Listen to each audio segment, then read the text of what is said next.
ब्रह्मचारी तथा दो मुनि। एक ब्रह्मचारी था जो वैष्णव धर्म पर ध्यान करता था। एक दिन वह भोजन के लिए भिक्षाटन करने निकला। भ्रमण करते हुए वह दो विख्यात मुनियों के निवास स्थान पर पहुंचा। वे उस समय भोजन करने ही जा रहे थे। ब्रह्मचारी ने उनसे कुछ भोजन की याचना की, किंतु उन्होंने ब्रह्मचारी की याचना पर ध्यान नहीं दिया।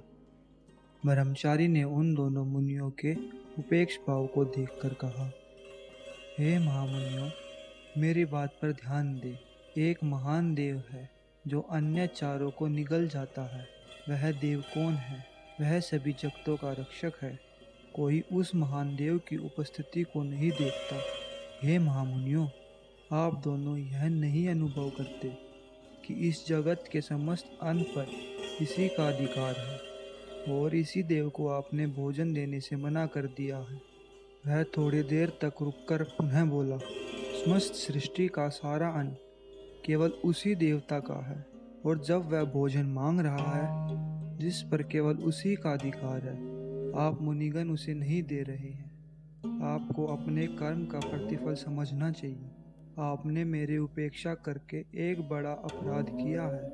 आपने मेरी बात लेश मात्र भी नहीं सुनी। आपने मुझे मांगने पर भोजन नहीं दिया और इस प्रकार शांत बैठे हैं मानो कुछ हुआ ही नहीं।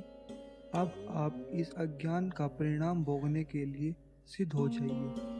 ब्रह्मचारी के इस प्रकार के वचन सुनकर दोनों मुनियों में से एक, जिसका नाम शौनक था, ब्रह्मचारी से बोला, आप कह रहे हैं कि महान देवता जो सर्वव्यापक है, अन्न दान करने से मना कर दिया गया है। मैं जो कहता हूँ उसे सुनिए। आप ऐसा इसलिए कह रहे हैं क्योंकि आप यह समझते हैं कि आप वैष्णव ब्राह्मण पर ध्यान करते हैं और हम लोग इस बारे में कुछ नहीं जानते।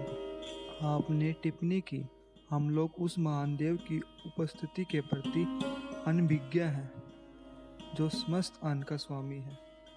हम लोग इसी पर ध्यान कर रहे हैं। मैं आपको बताता हूँ, सभी वस्तुओं का जन्मदाता, सृष्टिकर्ता, सभी देवों का उद्गमन तथा सार तत्व, सभी सत्ताओं की आत्मा एक महान आत्मा है।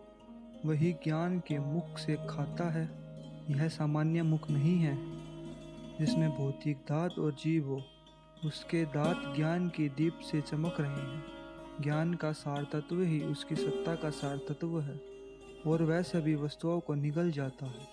वह एक महान भक्षक है। सृष्टि में ऐसी कोई वस्तु नहीं जिसे वह निगल नहीं सकता। हर वस्तु उसका भोजन है और वह इसे अपनी सत्ता के माध्यम से ही खाता है, किसी बाहरी यंत्र के द्वारा नहीं। वह संपूर्ण सृष्टि में श्रेष्ठतम ज्ञानी है। सचमुच उसकी महिमा महान है। कोई व्यक्ति उसका भक्षण नहीं कर सकता, और न कोई उसे कुछ हानि पहुंचा सकता है, और न किसी प्रकार से उसके साथ संपर्क कर उसे कोई दोषित कर सकता है। परंतु उसके लिए सब कुछ उसका भोज्य पदार्थ है। वह केवल सामान्य भोजन नहीं, अपितु अभोज भी खाता है। स्वयं खाने वालों को वह खा जाता है। इसी विषय पर हम लोग ध्यान कर रहे हैं। इतना कहकर दोनों मुनियों ने ब्रह्मचारी को भोजन खिलाया।